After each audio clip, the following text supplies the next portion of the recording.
भारत गौरव आचार्य श्री पुलक सागर जी गुरुदेव के प्रवचन और लेटेस्ट धार्मिक भजन व कार्यक्रम निशुल्क देखने व सुनने के लिए हमारे YouTube चैनल जीन शरणम मीडिया को आज ही सब्सक्राइब करें और सबसे पहले देखने के लिए बेल आइकन पर क्लिक जरूर करें। अरे सीखो कुछ मुसलमानों से, यदि दोपहर को अजान का समय, नमाज का समय हो जाए तो सड़क पे मुसल्ला बिछा करके वो नमाज अदा करने लगता है। सीखिए कितने कट्टर होते हैं वो लोग। मुसलमानों की बुराई करना अलग चीज है, लेकिन कुछ चीजें ऐसी हैं जो उनकी कुछ चीजें अल्लाह के प्रति जो आस्था है वैसी आस्था शायद तुम्हारी महावीर के प्रति नहीं होगी, तुम्हारी ऋषभदेव के प्रति नहीं होगी। जागृत करिए, सीखिए उनसे कि आस्थाएं क्या हुआ करती हैं। ध्यान रखना, एक कुरान के लिए पूरा मुसलमान एक हो जाता है। ध्यान रखना, इतना कह दिया जाए इस्लाम खतरे में है, सारा मुसलमान एक हो जाता है। और हमारे यहाँ जैनिये, जय हो पंचम काल की, बाजू वाला पिट रहा है तो वो अपने दरवाजे बंद कर लेता है। हमको क्या लेना देना है उससे। मान्यवर, कुछ चीजें उस धर्म में बहुत अच्छी हैं, आपको भी ग्रहण करना चाहिए अपनी जिंदगी में। ईसाइयों से सेवा का भाव ग्रहण करो, जख्मों पे मलहम लगाना ईसाइयों से सीखिए। कुष्ठ गलित देह हो तो मदर टेरेसा अपने हाथों से उनकी मवाद साफ किया करती है। ध्यान रखिए। मान्यवर, आपसे निवेदन है, सीखिए ये सब चीजें। किसी भी धर्म की बुराई करना अलग बात है, कोई बड़ी बात नहीं है, कोई अच्छी बात नहीं है, लेकिन हर धर्म में कुछ ना कुछ अच्छाइयां होती हैं। और जिन्हें इस देश को, समाज को, धर्म को महान बनाना है, उसे हर धर्मों की अच्छाई सीखना चाहिए, हर धर्मों से अच्छाइयां लेना चाहिए। सिख संप्रदाय कितना भी बड़ा आदमी हो, करोड़पति हो, हाथ से जाकर गुरुद्वारे में पोंछा लगाने का काम किया करता है। ध्यान रखिए, लोगों के जूते संभाल करके रखने का काम किया करता है। ये विशेषताएं हैं, ध्यान रखिए। मान्यवर, सोचना है, ये सब सीखना चाहिए हमें अपने जीवन में। एकता का पाठ सीखना चाहिए, सेवा का पाठ पढ़ना चाहिए। यही तो महापुरुषों की विरासत है जो आज हमने अपने हाथों से खो दी है। ध्यान रखें। मान्यवर, निवेदन है मेरा, विरासत, वसीयत जरूर लिखो। जो लोग मरने से पहले अपने घरों में वसीयत नहीं लिखते हैं, वसीयतनामा लिख करके नहीं जाते हैं, मरने के बाद उन घरों में झगड़े होते हैं। ध्यान रखना, भाई भाई का दुश्मन होता है, खून खून का दुश्मन होता है। ध्यान रखना, लड़ाई झगड़े विवाद अदालत और कोर्ट कचहरी तक पहुंच जाते। समझदार हो जाओ, मरने से पहले ये झगड़े निपटा के जाओ। इतनी दौलत कमाओ और चले गए दुनिया से, वसीयत नहीं लिखी, तुम्हारे बाद क्या होगा उस परिवार का, उस घर का। समझदार लोग जीते जी लिख के चले जाया करते हैं।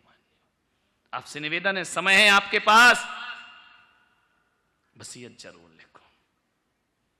और ऐसी वसीयत लिखना, ऐसी वसीयत लिखना कि तुम्हारे जाने के बाद तुम्हारा बेटा सर उठा के जिंदगी को जी सके।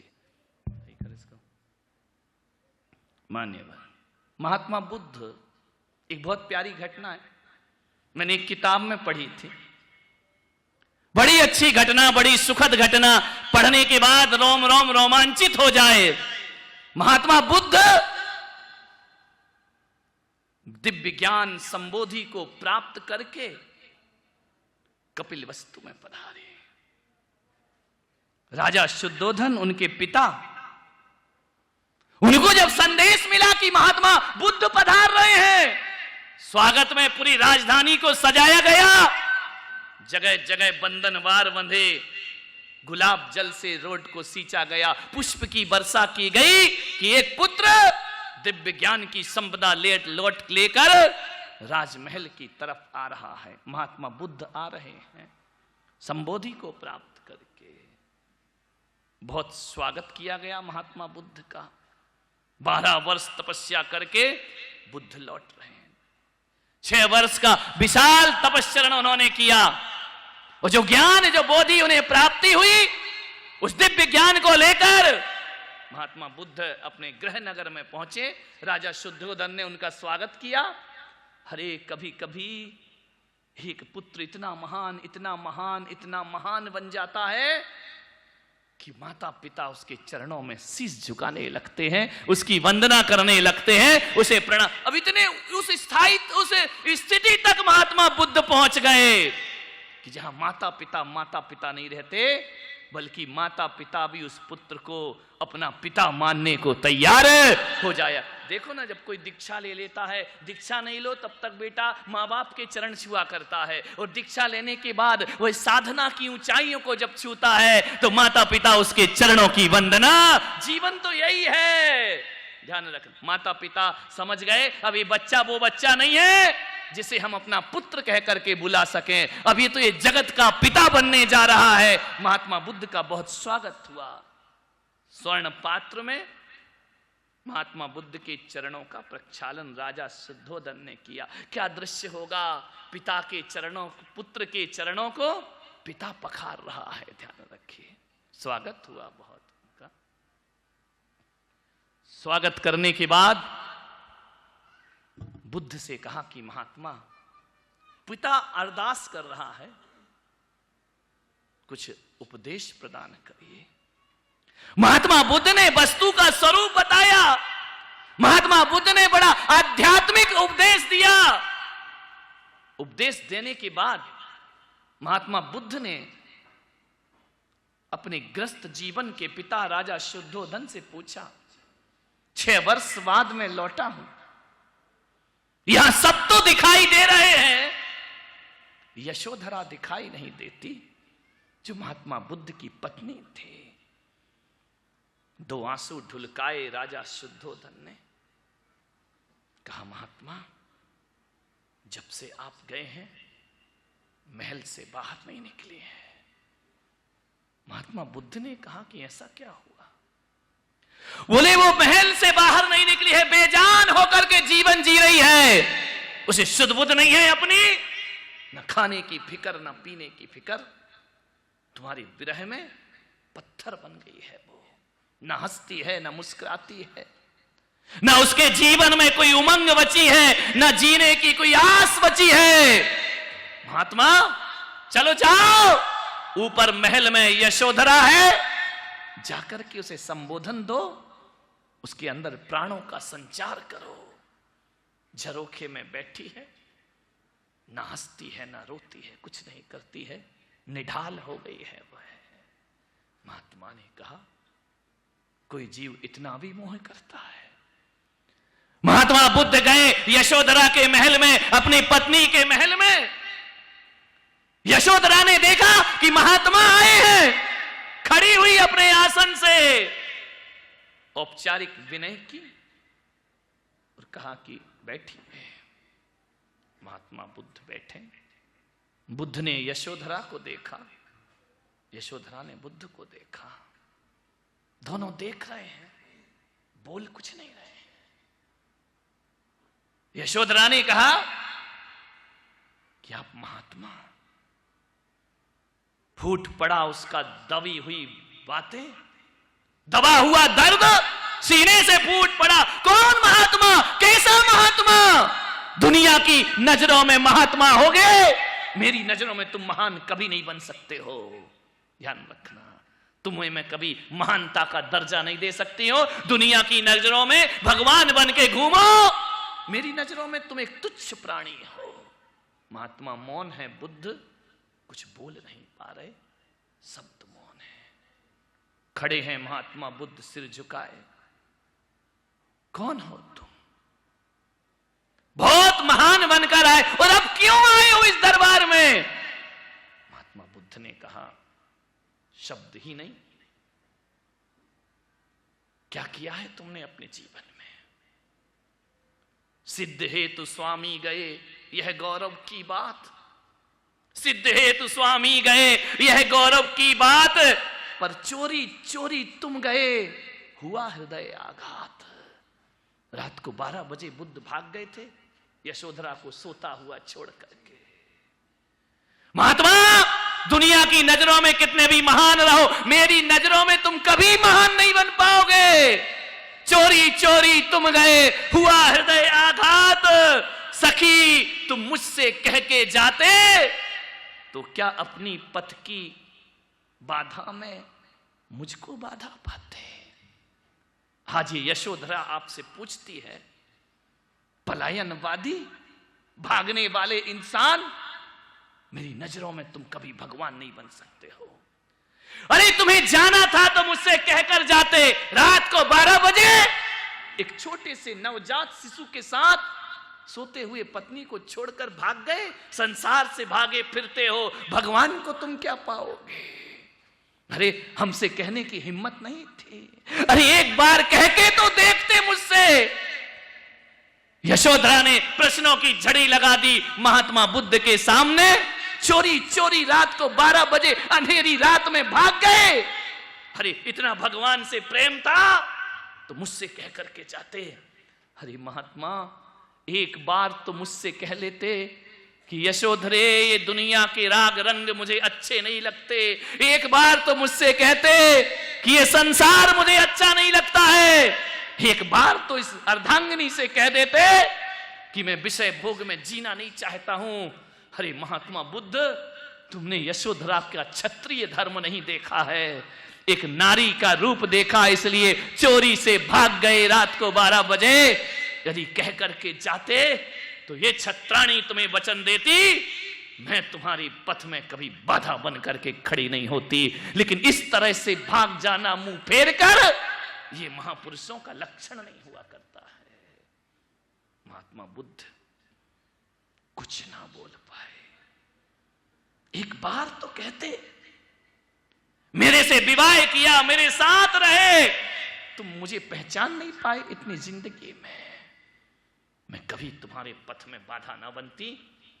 हो सकता है कि मैं तुम्हारी पथ प्रदर्शक बन करके साथ चलती तुम्हारे। बुद्ध बोलो महात्मा, मौन मत रहो। तुम्हें भगवान बनना है ना, बनो भगवान। मेरे प्रश्नों का उत्तर दो। हजारों की सभाओं का संबोधन करते हो, हजारों की शंकाओं का समाधान करते हो। ये यशोधरा आज तुमसे प्रश्न करती है कि रात को 12 बजे भागने की जरूरत क्या थी। बुद्ध कुछ ना बोले। यशोधरा ने कहा, एक प्रश्न का उत्तर चाहती हूं मैं। बुद्ध ने कहा, पूछो। सिर हिलाया, बोले एक प्रश्न का उत्तर देके जाओ। एक गरीब से गरीब बच्चा भी, उसके लिए मां बाप कुछ ना कुछ देकर जाते हैं। ये पुत्र राहुल खड़ा है तुम्हारा, इसको क्या देके गए हो आप? कुछ नहीं, भाग गए सोता हुआ छोड़कर।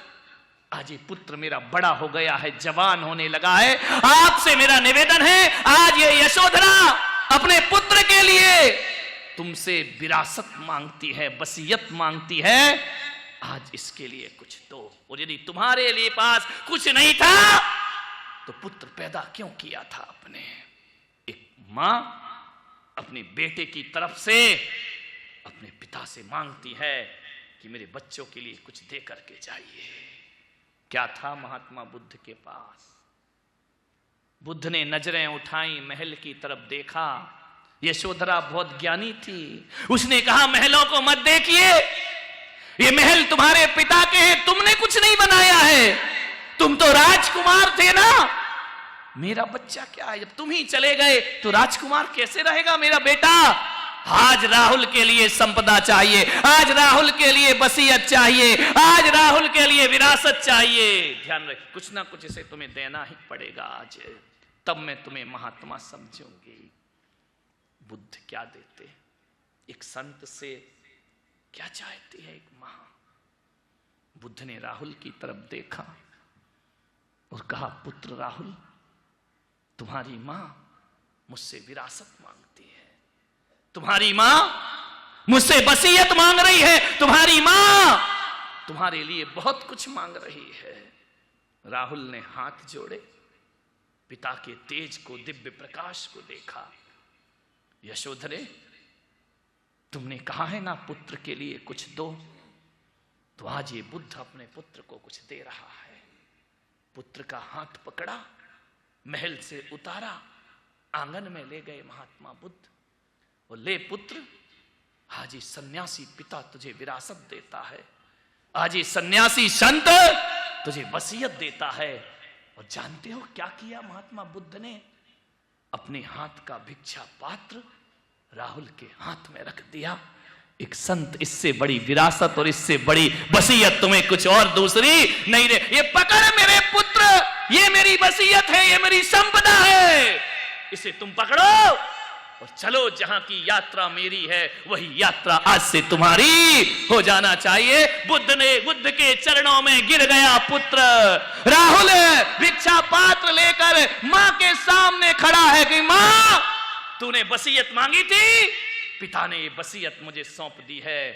ले मां, अब ये तेरा पुत्र राहुल महात्मा बुद्ध के साथ भिक्षु बनकर के जीवन की साधना करेगा। अब मैं घर में रहने वाला।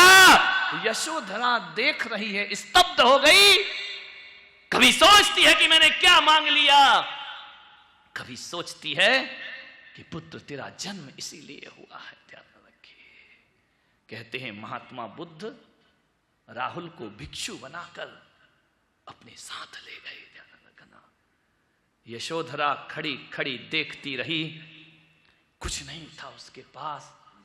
यशोधरा ने कहा, हकीकत में धन दौलत देने वाले पिता तो बहुत मिलते हैं, लेकिन संस्कारों की संपदा देने वाला पिता कोई है। पहली बार यशोधरा ने महात्मा बुद्ध के चरणों में प्रणाम किया, साष्टांग नमस्कार किया कि हकीकत यही विरासत हुआ करती है। मान्यवर, क्या सोचते हो रुपया पैसा वसीयत है? क्या सोचते हो नाम रूप वसीयत है?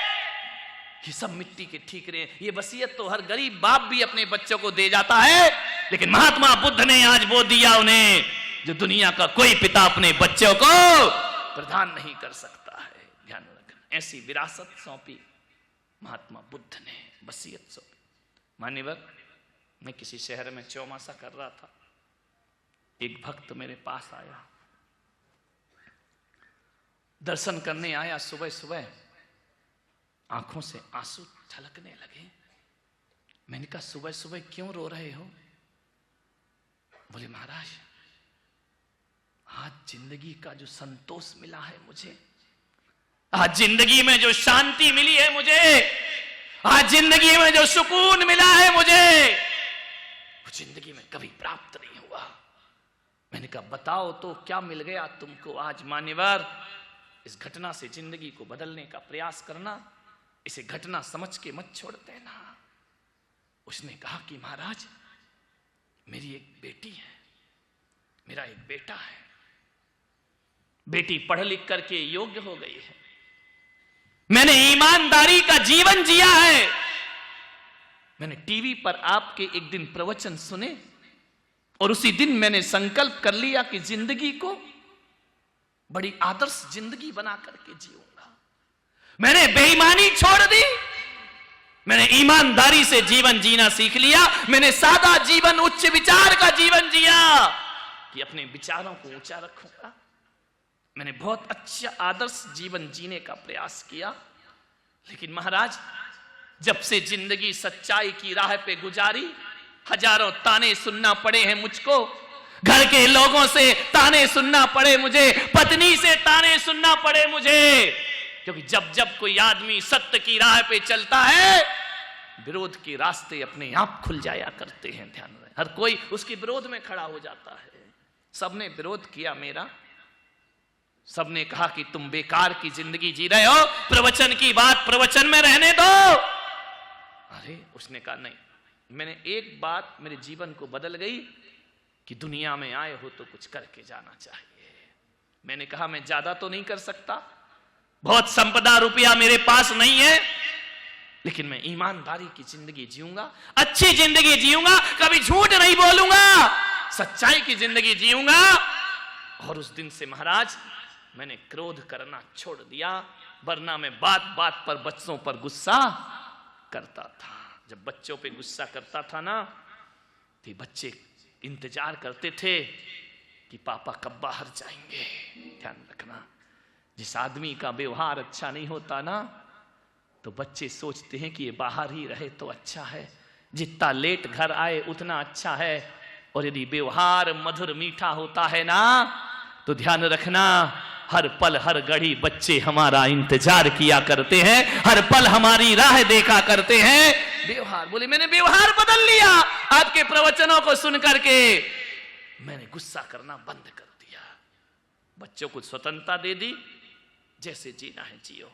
मान्यवर, लेकिन आज जब मेरी लड़की जवान हो गई महाराज, और जवान होने के बाद जब मैंने अपनी बेटी से पूछा कि बेटी मुझे तेरी शादी करना है, बता तूने कुछ सोच रखा है? आजकल तो बाप को पूछना पड़ता है, जमाना गया पहले का कि कोढ़ी के साथ ब्याह दो तो भी बेटी तैयार हो जाती थी। अब तो माँ बाप को पूछना पड़ता है कि कॉलेज में स्कूल में तेरे दिमाग में कुछ है तो नहीं। बेटी ने कहा नहीं पिताजी, इस बारे में मैंने कभी सोचा ही नहीं, मैं तो पढ़ती रही, आज पढ़ लिख के जॉब भी लग गया, लेकिन इस ओर मैंने कभी ध्यान। बेटी, एक पिता पूछ रहा है, ये कंप्यूटर इंटरनेट का जमाना है, यदि तेरे मन में कोई लड़का हो तो बता दे, मैं उससे तेरा विवाह कर दूंगा। उसने कहा पिताजी, जिस संत के प्रवचन आपने सुने हैं यूट्यूब पर, टीवी पर, मैं भी उन्हें सुना करते हूं, मैंने आज तक इस बारे में कुछ सोचा नहीं। मैंने तो यही सोचा है कि जो मेरे पिता को पसंद होगा वही मेरी पसंद होगी। उस पिता ने कहा बेटी सच बता, तू झूठ मत बोलना। बोले पिताजी, मैं आपकी कसम खा के कहती हूं, मैंने अपने दिमाग में कभी इस तरह की बातों को जन्म नहीं, मैं एक आदर्श जीवन जीती रही। बेटा एक काम कर, चल इतना तो बता, कोई लड़का नहीं है चलेगा, अब तेरे हाथ पीले करना है, तेरी शादी करना है, तू इतना बता दे।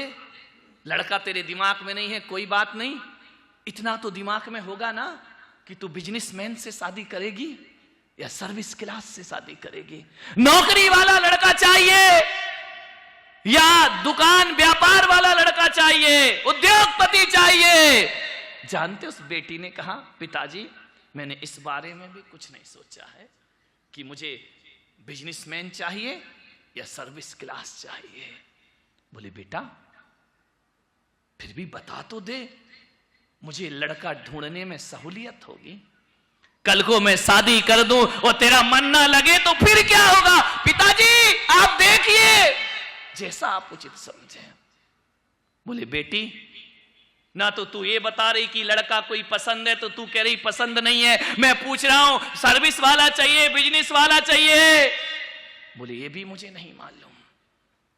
तो बेटी एक बात बता, तुझे किस तरह के लड़के पसंद हैं, नेचर बता दे उनका, मैं वैसा लड़का तुझे ढूंढ करके लाऊंगा और अपनी बेटी की बड़ी शान से शादी करके विवाह करके उसका घर बसाऊंगा। महाराज आज मेरी बेटी ने मुझसे कहा कि पिताजी मैं केवल इतना जानती हूं, इतना चाहती हूं और इतना ही मैंने सोच रखा है, किस लड़के से शादी हो ये मैं नहीं जानती हूं। अरे पिताजी, चाहे अमीर हो या गरीब हो मुझे कोई फर्क नहीं पड़ता है, यदि गरीब के घर भी शादी कर दो तो आपकी ये बेटी चेहरे पर सिकन लाने वाली नहीं है। लेकिन पिताजी आपकी बेटी कहती है मुझे ऐसा लड़का चाहिए, चाहे बिजनेसमैन हो सर्विस क्लास हो कोई फर्क नहीं पड़ेगा, बहुत अमीर हो तो फर्क नहीं पड़ेगा, बहुत गरीब हो तो फर्क नहीं पड़ेगा, मुझे ऐसे लड़के से शादी करना। पिता ने कहा कैसा लड़का चाहिए? बोले मुझे ऐसा लड़का चाहिए जिसका स्वभाव मेरे पापा के जैसा हो, मैं उस लड़के से शादी करना चाहती हूं, जिसका नेचर मेरे पापा के जैसा हो, जिसकी बातें मेरे पापा के जैसी हो, जिसका आदर्श मेरे पापा के जैसा हो, जिसका व्यवहार मेरे पिता के जैसा हो, ऐसे लड़के से बेटी शादी करेगी। महाराज उस दिन मेरी छल छला गई आंखें और आज मुझे लगा अपने जीवन में, आज मुझे महसूस हुआ कि मेरी बेटी ने लाख 10 लाख करोड़ की डिमांड नहीं की, मेरी बेटी तो कहती जिसका नेचर पापा के जैसा हो उस लड़की से, उस लड़के से मैं शादी करूंगी। और आज मुझे एहसास हुआ कि मैं दुनिया की नजरों में आदर्श बना या ना बना, अपने बच्चों की नजरों में आदर्श बन करके जिंदगी मैंने जी है, अपने बच्चों की नजरों में इज्जत कमाई है। मैं आपसे निवेदन करता हूं पूना वालों, अरे दुनिया में इज्जत करवाना कोई बहुत बड़ी बात नहीं होती है। माँ बाप की ध्यान रखना, दुनिया में मालाएं पहन लो, तालियां बजवा लो, ये कोई बहुत बड़ी बात नहीं है। चंद पैसे फेंको, ताली और माला मिल जाएगी। लेकिन मेरा आपसे निवेदन है कि असली इज्जत तो वो होती है, दुनिया में इज्जत कमाई कोई बहुत बड़ी बात नहीं, अरे बच्चों की नजरों में इज्जत कमाओ, ये जिंदगी की बहुत बड़ी बात हुआ करती है। इससे बड़ी जीवन की साधना और कोई नहीं हो सकती है। आपकी बहू आपसे कह सकती है मंदिर में जाके अकेले में कि हे परमात्मा, हर जन्म में मुझे ऐसी सास देना, कह सकती है क्या? बोलिए, प्रार्थना कर सकती है भगवान से।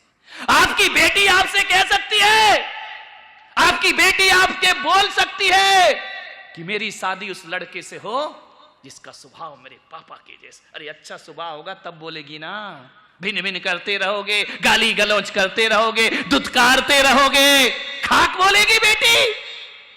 पत्नी कह सकती है? ईमानदारी से बताना, तुम लोग अपनी अपनी पत्नी का चेहरा दिमाग में लाओ, वसीयत लिखो, अपनी अपनी पत्नी का चेहरा दिमाग में लाओ। क्या पत्नी हकीकत में कह सकती है हर जन्म में मुझे ऐसा पति मिले? बोल सकती है? आवाज क्यों बंद हो गई? बोल सकती है वो पत्नी कि हर जन्म में मुझे यही पति मिलना चाहिए? नहीं बोल सकती मेरे भाई, ये सब बातें हैं, 7 जन्म की कसमें, सब बेकार की बातें हैं। ध्यान रखना, यदि तुम्हारा व्यवहार अच्छा होगा तो ध्यान रखना, ये पत्नी कहेगी एक जन्म नहीं, जन्म जन्म का साथ है हमारा तुम्हारा। ध्यान रखना, कोई हाड़ मांस के पोटले से विवाह नहीं होता है बच्चों का, विवाह होता है स्वभाव से और नेचर से विवाह हुआ करता है। जिंदगी में आनंद बरसता है तो स्वभाव से आनंद बरसता है, व्यवहार से आनंद बरसा करता है। सोचिए, विचार करिए। एक प्रश्न पूछूं आपसे, ईमानदारी से बताना, पूछ लूं? बोलो ना। कौन बोला धुलाई हो रही, अब क्या पूछोगे? व्यवहार बदलो मेरे भाई, व्यवहार बदलो। चलो महिलाओं से पूछ लो। हाँ, ये तो तैयार बैठे हैं, हर प्रश्न का उत्तर है इनके पास। आपको ऐसा लगता है, ईमानदारी से बताना, कि आपकी ऐसा हो ना भगवान कभी? मैं पूछ रहा हूं बस, नहीं तो तुम बोलो बद्दुआ दे रहे हो। आपको ऐसा लगता है क्या कि आपकी अभी मृत्यु हो गई ना हो भगवान? तुम तो जियो हजारों साल, साल के दिन हो 50,000। आपकी मृत्यु हो गई तो आपका ये पति दूसरी शादी करेगा या नहीं? ईमानदारी से।